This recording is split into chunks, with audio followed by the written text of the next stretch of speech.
ओम शांति। आज के अव्यक्त महावाक्य हैं 24 फरवरी 1984 के। मुरली का टाइटल है ब्राह्मण जन्म अवतरित जन्म। अव्यक्त वतनवासी बाप दादा अपने अवतरित बच्चों प्रति बोले, बाप दादा आवाज़ में आते सभी को आवाज़ से परे की स्थिति में ले जाने के लिए व्यक्त देश में व्यक्त शरीर में प्रवेश होते हैं। अव्यक्त बनाने के लिए सदा अपने को अव्यक्त स्थिति वाले सूक्ष्म फरिश्ता समझ व्यक्त देह में अवतरित होते हो। सभी अवतरित होने वाले अवतार हो। इसी स्मृति में सदा हर कर्म करते कर्म के बंधनों से मुक्त कर्मातीत अवतार हो। अवतार अर्थात ऊपर से श्रेष्ठ कर्म के लिए नीचे आते हैं। आप सभी भी ऊंची ऊपर की स्थिति में नीचे अर्थात देह का आधार ले सेवा के प्रति कर्म करने के लिए पुरानी देह में पुरानी दुनिया में आते हो, लेकिन स्थिति ऊपर की रहती है, इसलिए अवतार हो। अवतार सदा परमात्म पैगाम ले आते हैं। आप सभी संगम युगी श्रेष्ठ आत्माएं भी परमात्म पैगाम देने के लिए परमात्म मिलन कराने के लिए अवतरित हुए हो। यह देह अब आपकी देह नहीं रही, देह भी बाप को दे दी। सब तेरा कहा अर्थात मेरा कुछ नहीं। इस देह को सेवा के अर्थ बाप ने लोन में दी है। लोन में मिली हुई वस्तु पर मेरेपन का अधिकार हो नहीं सकता। जब मेरी देह नहीं तो देह का भान कैसे आ सकता। आत्मा भी बाप की बन गई, देह भी बाप की हो गई, तो मैं और मेरा अल्प का कहाँ से आया। मैंपन सिर्फ एक बेहद का रहा। मैं बाप का हूँ, जैसा बाप वैसा मैं मास्टर हूँ, तो यह बेहद का मैंपन रहा। हद का मैंपन विघ्नों में लाता है, बेहद का मैंपन निर्विघ्न विघ्न विनाशक बनाता है। ऐसे ही हद का मेरापन मेरे के फेरे में लाता है और बेहद का मेरापन जन्मों के फेरों से छुड़ाता है। बेहद का मेरापन है मेरा बाबा, तो हद छूट गई ना। अवतार बन देह का आधार ले सेवा के कर्म में आओ। बाप ने लोन अर्थात अमानत दी है सेवा के लिए, और कोई व्यर्थ कार्य में लगा नहीं सकते, नहीं तो अमानत में खयानत का खाता बन जाता है। अवतार व्यर्थ खाता नहीं बनाता, आया संदेश दिया और गया। आप सभी भी सेवा अर्थ संदेश देने अर्थ ब्राह्मण जन्म में आए हो। ब्राह्मण जन्म अवतरित जन्म है, साधारण जन्म नहीं। तो सदा अपने को अवतरित हुई विश्व कल्याणकारी सदा श्रेष्ठ अवतरित आत्मा है, इसी निश्चय और नशे में रहो। टेम्पररी समय के लिए आए हो और फिर जाना भी है। अब जाना है, यह सदा रहता है। अवतार है, आए हैं, अब जाना है। यही स्मृति उपराम और अपरम अपार प्राप्ति की अनुभूति कराने वाली है। एक तरफ उपराम, दूसरे तरफ अपरम अपार प्राप्ति, दोनों अनुभव साथ साथ रहते हैं। ऐसे अनुभवी मूर्त होना अच्छा। अब सुनने को स्वरूप में लाना है, सुनना अर्थात बनना। आज विशेष हम जिन्स से मिलने आए हैं। हम शरीक हो गए ना। सत शिक्षक निमित्त शिक्षकों से मिलने आए हैं, सेवा के साथियों से मिलने आए हैं। अच्छा, सदा बेहद के मैंपन के स्मृति स्वरूप सदा बेहद का मेरा बाप, इसी समर्थ स्वरूप में स्थित रहने वाले सदा ऊंची स्थिति में स्थित रह देह का आधार ले अवतरित होने वाले अवतार बच्चों को बाप दादा का याद प्यार और नमस्ते। टीचर्स के साथ सदा सेवाधारी आत्माओं का यह संगठन है ना। सदा अपने को बेहद के विश्व सेवाधारी समझते हो। हद के सेवाधारी तो नहीं होना, सब बेहद के हो।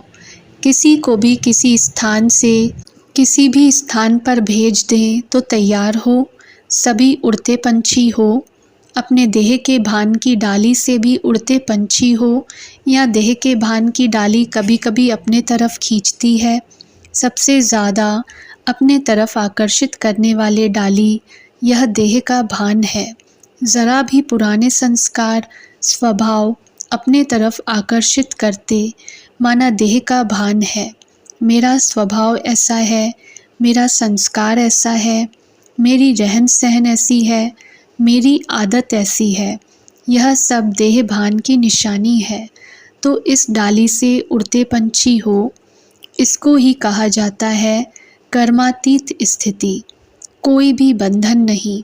कर्मातीत का अर्थ यह नहीं है कि कर्म से अतीत हो, लेकिन कर्म के बंधन से न्यारे। तो देह के कर्म, जैसे किसका नेचर होता है, आराम से रहना, आराम से समय पर खाना, चलना, यह भी कर्म का बंधन अपने तरफ खींचता है।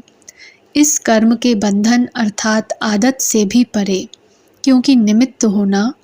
जब आप सभी निमित्त आत्माएं कर्म के बंधनों से, देह के संस्कार स्वभाव से न्यारे नहीं होंगे, तो औरों को कैसे करेंगे।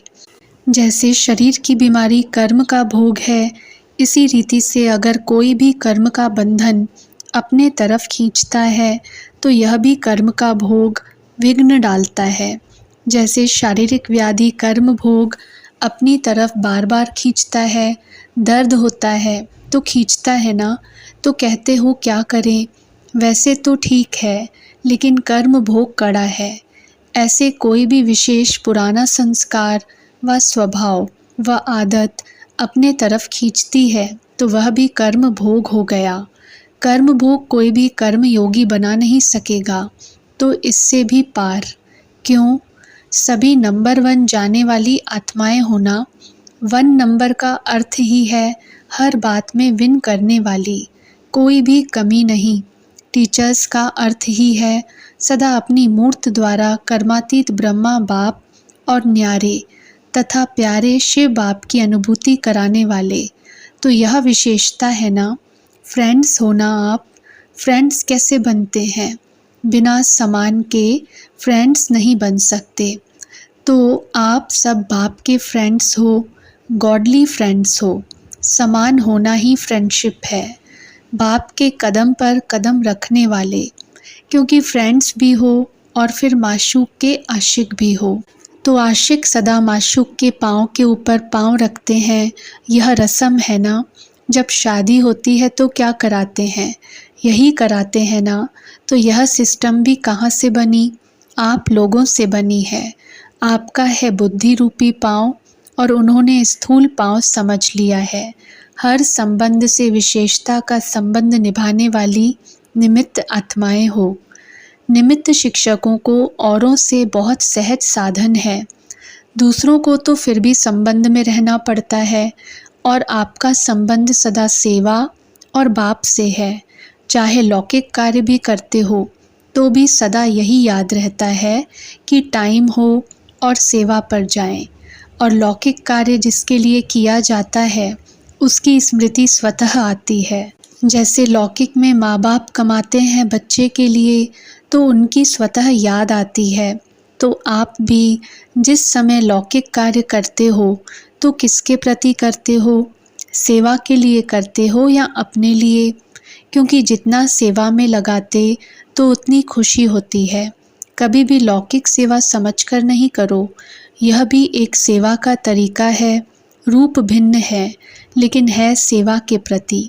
नहीं तो देखो, अगर लौकिक सेवा करके सेवा का साधन नहीं होता तो संकल्प चलता है कि कहाँ से आए, कैसे आए, चलता नहीं है, पता नहीं कब होगा। यह संकल्प व्यर्थ समय नहीं गंवाता। इसलिए कभी भी लौकिक जॉब या धंधा करते हैं, यह शब्द नहीं बोलो, यह अलौकिक जॉब है, सेवा निमित्त है, तो कभी भी बोझ नहीं लगेगा। नहीं तो कभी कभी भारी हो जाते हैं, कब तक होगा, क्या होगा। यह तो आप लोगों के लिए प्रारब्ध बहुत सहज बनाने का साधन है। तन मन धन 3 चीज़ें हैं ना। अगर तीनों ही चीज़ें सेवा में लगाते हैं तो तीनों का फल किसको मिलेगा? आपको मिलेगा या बाप को? तीनों ही रीति से अपनी प्रारब्ध बनाना, तो यह औरों से एडिशन प्रारब्ध हो गई। इसलिए कभी भी इसमें भारी नहीं, सिर्फ भाव को बदली करो लौकिक नहीं अलौकिक सेवा के प्रति ही है। इसी भाव को बदली करो। समझा, यह तो और ही डबल सरेंडर हो। धन से भी सरेंडर हो गए, सब बाप के प्रति है। सरेंडर का अर्थ क्या है? जो कुछ है बाप के प्रति है, अर्थात सेवा के प्रति है। यही सरेंडर है। जो समझते हैं हम सरेंडर नहीं है, वह हाथ उठाओ, उनकी सेरेमनी मना लेंगे। बाल बच्चे भी पैदा हो गए और कहते हो सरेंडर नहीं हुए। अपना मैरिज डे भले मनाओ, लेकिन मैरिज हुई नहीं यह तो नहीं कहो। क्या समझते हो? सारा ही ग्रुप सरेंडर ग्रुप है ना? बाप दादा तो डबल विदेशी व डबल विदेश के स्थान पर निमित्त बनी हुई टीचर्स की बहुत महिमा करते हैं। ऐसे ही नहीं महिमा करते हैं, लेकिन मोहब्बत से विशेष मेहनत भी करते हो। मेहनत तो बहुत करनी पड़ती है, लेकिन मोहब्बत से मेहनत महसूस नहीं होती। देखो कितने दूर दूर से ग्रुप तैयार करके लाते हैं, तो बाप दादा बच्चों की मेहनत पर बलिहार जाते हैं। एक विशेषता डबल फॉरेन के निमित्त सेवाधारियों की बहुत अच्छी है।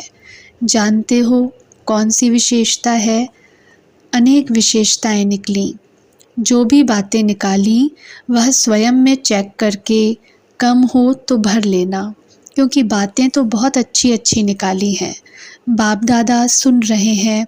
एक विशेषता डबल विदेशी सेवाधारियों में देखी कि जो बाप दादा डायरेक्शन देते हैं यह करके लाना, वह प्रैक्टिकल में लाने के लिए हमेशा कितना भी प्रयत्न करना पड़े, लेकिन प्रैक्टिकल में लाना ही है। यह लक्ष्य प्रैक्टिकल अच्छा है। जैसे बाप दादा ने कहा कि ग्रुप लाने हैं, तो ग्रुप्स भी ला रहे हैं। बाप दादा ने कहा वीआईपीज़ की सर्विस करनी है। पहले कितना मुश्किल कहते थे, बहुत मुश्किल, लेकिन हिम्मत रखी, करना ही है। तो अभी देखो 2 साल से ग्रुप्स आ रहे हैं ना। कहते थे लंदन से वीआईपी आना बहुत मुश्किल है, लेकिन अभी देखो प्रत्यक्ष प्रमाण दिखाया ना। इस बारी तो भारत वालों ने भी राष्ट्रपति को लाकर दिखाया, लेकिन फिर भी डबल विदेशियों का यह उमंग, डायरेक्शन मिला और करना ही है, यह लगन अच्छी है। प्रैक्टिकल रिजल्ट देख बाप दादा विशेषता का गायन करते हैं। सेंटर खोलते हो वह तो पुरानी बात हो गई, वह तो खोलते ही रहेंगे, क्योंकि वहाँ साधन बहुत सहज है। यहाँ से वहाँ जा कर के खोल सकते हो। यह भारत में साधन नहीं है, इसलिए सेंटर खोलना कोई बड़ी बात नहीं, लेकिन ऐसे अच्छे अच्छे वारिस क्वालिटी तैयार करना। एक है वारिस क्वालिटी तैयार करना और दूसरा है बुलंद आवाज़ वाले तैयार करना। दोनों ही आवश्यक हैं। वारिस क्वालिटी जो आप जैसे ही सेवा के उमंग उत्साह में तन मन धन सहित रहते हुए भी सरेंडर बुद्धि हो, इसको कहते हैं वारिस क्वालिटी। तो वारिस क्वालिटी भी निकालनी है, इसके ऊपर भी विशेष अटेंशन। हर एक सेवा केंद्र में ऐसे वारिस क्वालिटी हों तो सेवा केंद्र सबसे नंबर 1 में जाता है। एक है सेवा में सहयोगी होना, दूसरे है पूरा ही सरेंडर होना। ऐसे वारिस कितने हैं? हर एक सेवा केंद्र पर ऐसे वारिस हैं।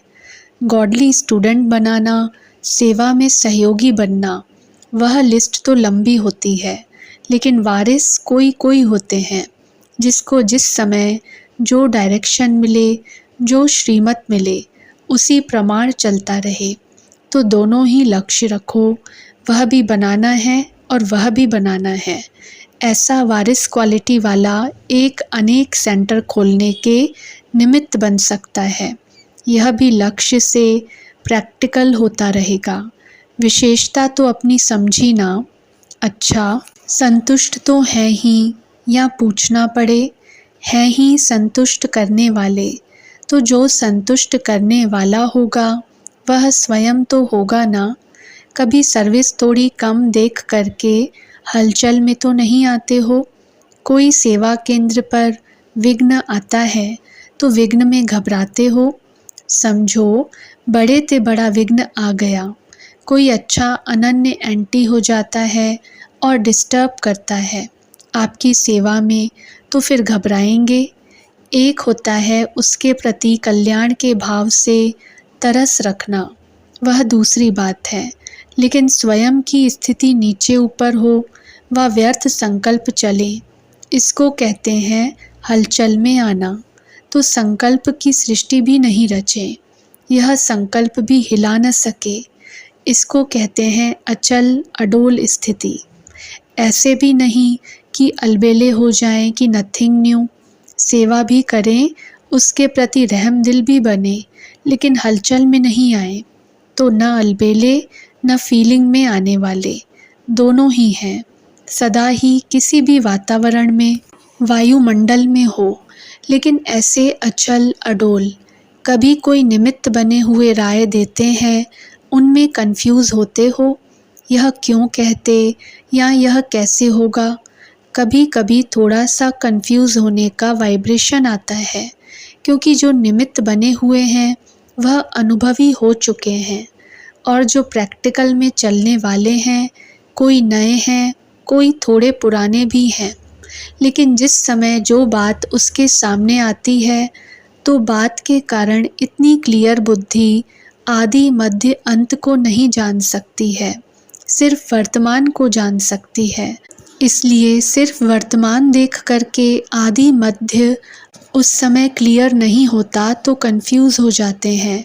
कभी भी कोई डायरेक्शन अगर नहीं भी स्पष्ट हो, तो कंफ्यूज कभी नहीं होना। धैर्य से कहो, इसको समझने की कोशिश करेंगे, थोड़ा टाइम दो उसको। उसी समय कंफ्यूज होकर यह नहीं वह नहीं ऐसे नहीं करो, क्योंकि डबल विदेशी फ्री माइंड ज़्यादा हैं, इसलिए न भी फ्री माइंड से कह देते हैं। इसलिए थोड़ा सा जो भी बात मिलती है, उसको गंभीरता से पहले सोचो, उसमें कोई ना कोई रहस्य अवश्य छिपा होता है। उससे पूछ सकते हो, इसका रहस्य क्या है, इससे क्या फ़ायदा होगा, हमें और स्पष्ट समझाओ, यह कह सकते हो। लेकिन कभी भी डायरेक्शन को रिफ्यूज़ नहीं करो। रिफ्यूज़ करते हो इसलिए कंफ्यूज होते हो। यह थोड़ा विशेष अटेंशन डबल विदेशी बच्चों को देते हैं। नहीं तो क्या होगा, जैसे आप निमित्त बने हुए बहनों के डायरेक्शन को जानने का प्रयत्न नहीं करेंगे और हलचल में आ जाएंगे, तो आपको देखकर जिन्हों के निमित्त आप बने हो, उन्हों में यह संस्कार भर जाएंगे। फिर कभी कोई रूसेगा, कभी कोई रूसेगा, फिर सेंटर पे यही खेल चलेगा। समझा। दूसरी बात, कभी भी अपने को अभी हम दूसरे धर्म के यहाँ आए हैं, यह टीचर्स में संकल्प नहीं होना चाहिए। यह नयों की बातें हैं। आप तो पुराने हो, तभी निमित्त भी बने हो। हम दूसरे धर्म के इस धर्म में आए हैं नहीं, इसी धर्म के थे और इसी धर्म में आए हैं हम, और यह अलग है। यह संकल्प स्वप्न में भी नहीं। भारत अलग है, विदेश अलग है, नहीं। यह संकल्प एक मत को दो मत कर देगा। फिर हम और तुम हो गया ना। जहाँ हम और तुम हो गया, वहाँ क्या होगा, खिटपिट होगी ना। इसलिए एक है। डबल विदेशी बाप दादा निशानी के लिए कहते हैं, बाकी ऐसे नहीं अलग हो। ऐसे नहीं समझना कि हम डबल विदेशी हैं तो अलग हैं, देश वाले अलग हैं, नहीं। जब ब्राह्मण जन्म हुआ तो ब्राह्मण जन्म से ही कौन हुए, ब्राह्मण एक धर्म के हैं, विदेशी देशी उसमें नहीं होते। हम सब एक ब्राह्मण धर्म के हैं, ब्राह्मण जीवन के हैं, और एक ही बात की सेवा के निमित्त हैं। कभी यह भाषा भी यूज़ नहीं करना कि हमारा विचार ऐसे है, आप इंडिया वालों का ऐसे है। यह भाषा रॉन्ग है। गलती से भी ऐसे शब्द नहीं बोलना। विचार भिन्न भिन्न तो भारत वालों का भी हो सकता है, यह दूसरी बात है। बाकी भारत और विदेश, यह फ़र्क कभी नहीं करना। हम विदेशियों का ऐसे ही चलता है, यह नहीं। हमारे स्वभाव ऐसे हैं, हमारी नेचर ऐसे है, यह नहीं। ऐसे कभी भी नहीं सोचना। बाप एक है और एक के ही सब हैं। यह निमित्त टीचर्स जैसी भाषा बोलेंगे वैसे और भी बोलेंगे, इसलिए बहुत युक्ति युक्त एक एक शब्द बोलना। योग युक्त और युक्ति युक्त दोनों ही साथ साथ चलें। कोई योग में बहुत आगे जाने का करते लेकिन कर्म में युक्ति युक्त नहीं होते। दोनों का बैलेंस हो। योग युक्त की निशानी है ही युक्ति युक्त। अच्छा, ओम शांति।